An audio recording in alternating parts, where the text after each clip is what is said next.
ওসমান হাদির নামাজে জানাজা এবং দাফন সম্পন্ন হয়েছে গতকাল। গত বেশ কিছু সময়ের মধ্যে সবচেয়ে বড় জামাত হয়েছে তার নামাজে জানাজায়। এবং এরপর কেউ কেউ বলার চেষ্টা করছেন, ফেসবুকে দেখলাম, যে হাদির এই জানাজায় মানুষের উপস্থিতি হাদির যে রাজনীতি সেটার এক বিরাট এন্ডোর্সমেন্ট এবং সেটা ভবিষ্যতের রাজনীতির গতি প্রকৃতি ঠিক করে দিচ্ছে। খুব কনফিডেন্টলি কেউ কেউ বলছেন, যারা খানিকটা রাজনৈতিক বোঝাপড়া রাখেন তাদেরকেও বলতে শুনছি। কথাটা কি ঠিক? খুবই জরুরি প্রশ্ন এটা, এবং এটা একটু অ্যানালাইজ করা দরকার। কারণ হলো, বাংলাদেশের রাজনীতির গতি প্রকৃতি যদি ওসমান হাদি যা রাজনীতি করতেন, তার যে রাজনীতি ছিল সেটার মতো হয়, তাহলে এটা খুবই বড় একটা ঘটনা। নিশ্চিতভাবেই হবে কিনা সেটা বলতে চাই, কথা বলবো। তার জানাজায় কেমন মানুষ হয়েছে আমি দেখলাম। কি যেন প্রযুক্তি আছে, স্যাটেলাইট দিয়ে লোকজনের এক ধরনের ম্যাপিং ট্যাপিং করে তারা এটা করছেন। সংখ্যা, কনজারভেটিভ সংখ্যাটাও বেশ বড়, 6 থেকে 7 লক্ষ মানুষ সেখানে জমায়েত হয়েছিলেন কারো কারো হিসাবে। এটা হয়তো আমি জানি না, আমি এই জিনিসগুলো সম্পর্কে বিস্তারিত জানি না, কিন্তু ফেসবুকে শেয়ার দেখে বুঝতে পারছি। কেউ কেউ আবার অন্য কোনো ওয়েবসাইট বা অন্য কোনো প্রযুক্তি ব্যবহার করে তারা দেখেছেন এটা 1 মিলিয়নেরও বেশি হতে পারে, মানে 10 লক্ষের বেশি মানুষ হতে পারে। কনজারভেটিভ সংখ্যাটাও অনেক বড় নিশ্চিতভাবেই। ওসমান হাদির মৃত্যু, প্রথম গুলিবিদ্ধ হওয়ার কথাই বলছি, গুলিবিদ্ধ হওয়ার পর থেকেই মানুষের সহানুভূতি তিনি যেভাবে পেয়েছেন, মানুষ তার জন্য যেভাবে প্রার্থনা করেছে, তার মৃত্যুর পর মানুষের এই অংশগ্রহণটাও খুবই প্রত্যাশিতই ছিল।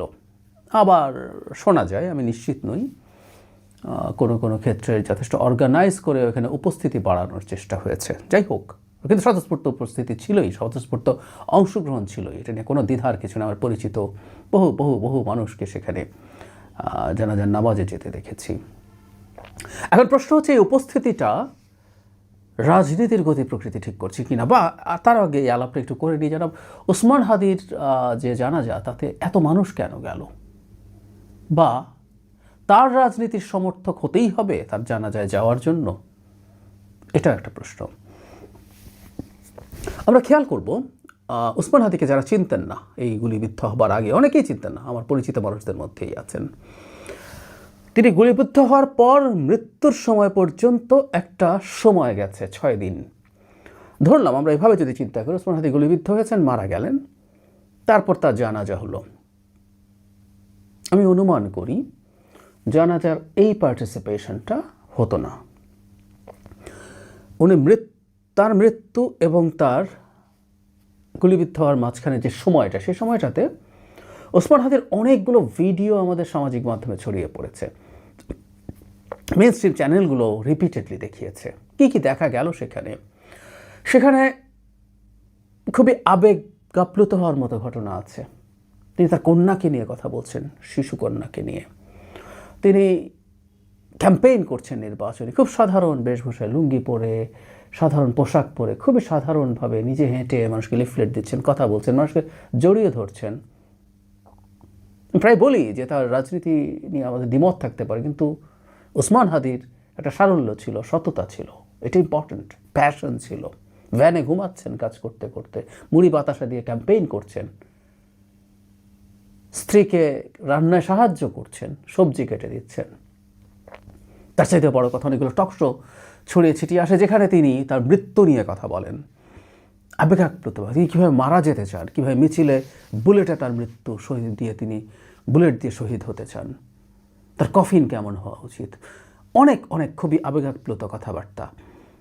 মানে মনেই হতে পারে সামহাউ এত চমৎকারভাবে তাকে আবেগাপ্লুত করার মতো কন্টেন্ট আমাদের সামনে এসে হাজির হয়েছে।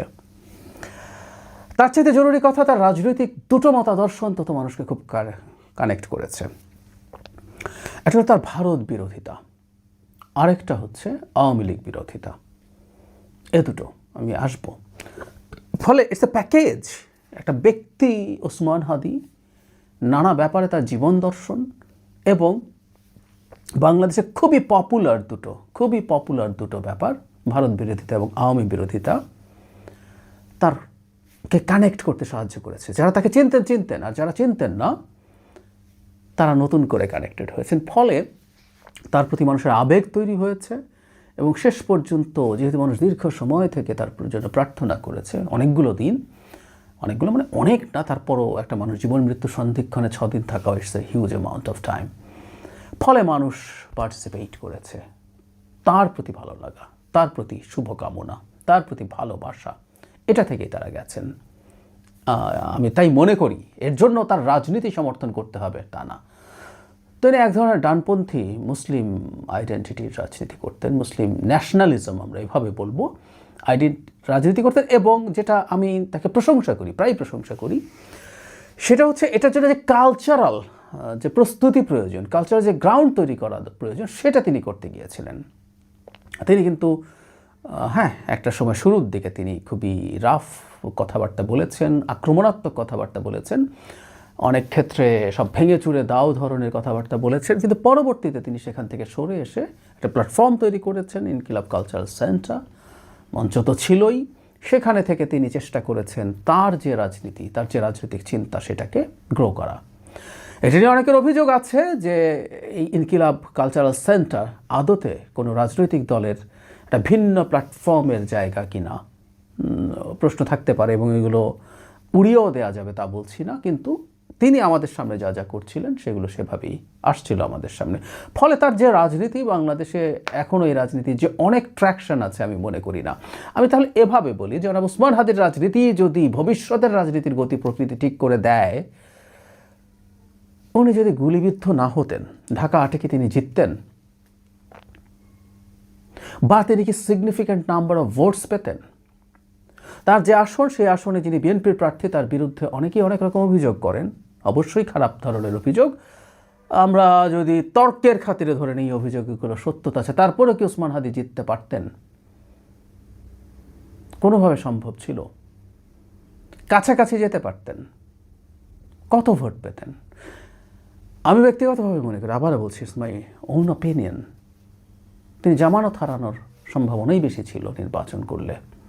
তারপরে হাদির এই নির্বাচনে অংশগ্রহণের যে টাইপ যা করতে গেছেন, এটাকে কিন্তু আমি হাইলি অ্যাপ্রিসিয়েট করি।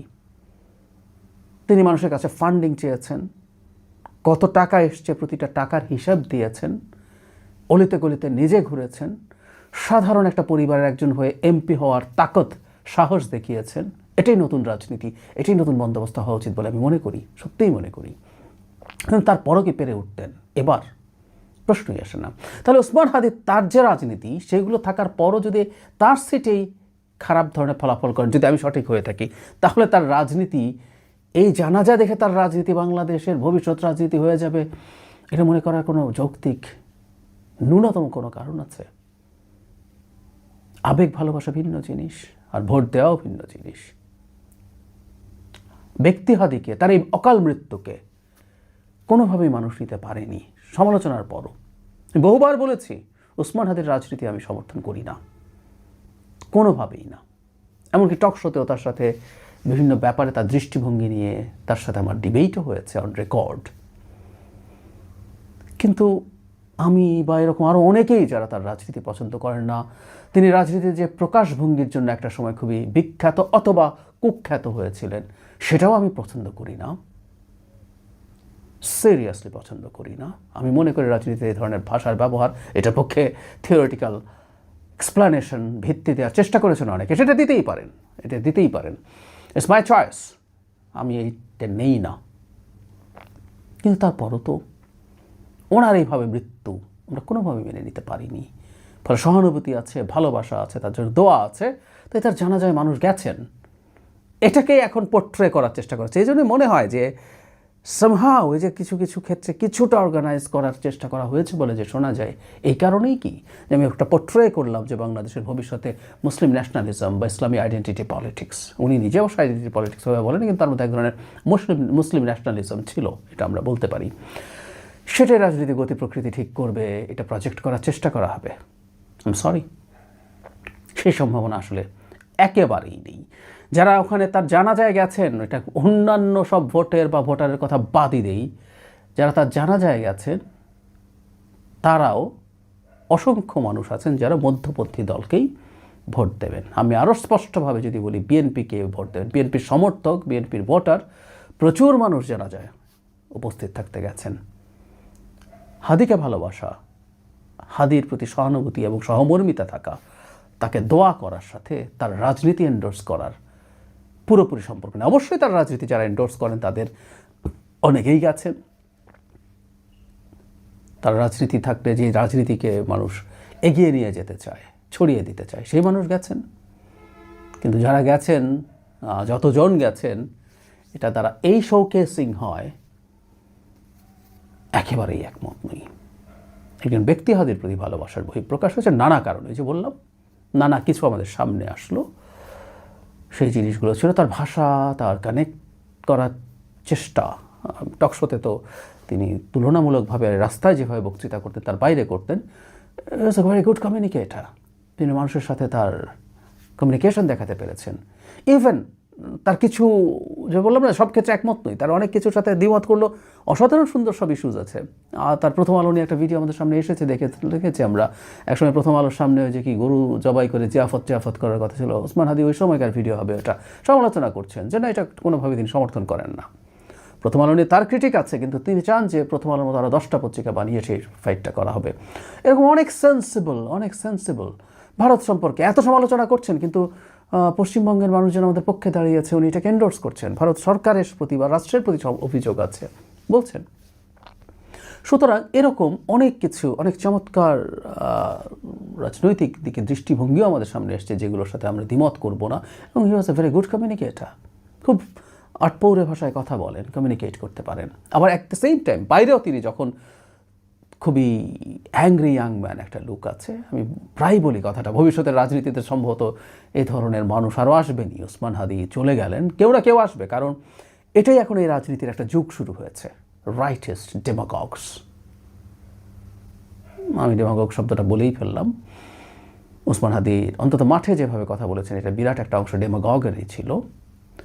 তো এটা আবারও আসবে এবং এটা খুব ভালো কানেক্ট করে, এই সময়গুলোতে কানেক্ট করে। বিশেষ করে আমাদের ওই পাশে যখন ভারতে একটা হিন্দুত্ববাদী দল, একটা নরেন্দ্র মোদীর মতো একটা প্রধানমন্ত্রী থাকে, যারা হিন্দুত্ববাদী আইডেন্টিটি পলিটিক্স করে, তার পাল্টা এখানে মুসলিম জাতীয়তাবাদ বা ইসলামী আইডেন্টিটি পলিটিক্স যে কোনো ফর্মেই হোক, এরকম অত্যন্ত টাফ বক্তব্য দেন, উগ্রভাবে কথা বলেন। আর এইরকম নেতার জন্ম আসলে হবে, এটা আমাদের মধ্যে থাকা ক্ষোভকে, বিশেষ করে ভারতকে নিয়ে কেউ যদি এই ধরনের ভাষায় ব্যবহার করেন, বেশি কানেক্ট করবে। এভাবেই উনি কানেক্ট করেছিলেন। সো এটুকু বলা যায়, আমরা এটুকু বলতেই পারি, ভবিষ্যতের রাজনীতিতে এটা আমরা অ্যাগ্রিও করি। বাংলাদেশে ভারতকে তোয়াজ করে শেখ হাসিনার মতো দূরেই থাক, শেখ হাসিনার অর্ধেক বা 1/4 তোয়াজ করেও রাজনীতি করা যাবে না। আমি প্রায় বলি এটা, ওসমান হাদির আগেও আমরা বলতে পারি। At the same time Awami লীগের প্রতিও মানুষের ক্ষোভ যে জায়গায় আছে, সেই জায়গায় আওয়ামী লীগের প্রতিও খুব বেশি সহানুভূতিশীল হওয়া প্রায় ইম্পসিবল হবে। এই ব্যাপারগুলো মাথায় রাখা জরুরি। এটা আসলে এই জানাজার আগেই আমরা জানি। যাই হোক, আমরা ওসমান হাদির আত্মার মাগফিরাত কামনা করি। কিন্তু ওই যে বললাম, তার মৃত্যুর পর থেকে প্রতি মুহূর্তে তাকে নিয়ে রাজনীতি হচ্ছে। আমি রাজনীতি হচ্ছে কথাটাকে খারাপ অর্থে বলি না, মানুষকে নিয়ে রাজনীতি হয়, লাশকে নিয়ে রাজনীতি হয়। আমাদের ইতিহাসের বাঁকে বাঁকে আছে। 69 গণঅভ্যুত্থানে আসাদের রক্তমাখা শার্ট নিয়ে শপথ হয়েছিল। ভালো খারাপ ইজ এ ডিফারেন্ট ডিবেট, কারো কাছে ভালো, কারো কাছে খারাপ। ওসমান হাদিকে নিয়েও রাজনীতি হচ্ছে।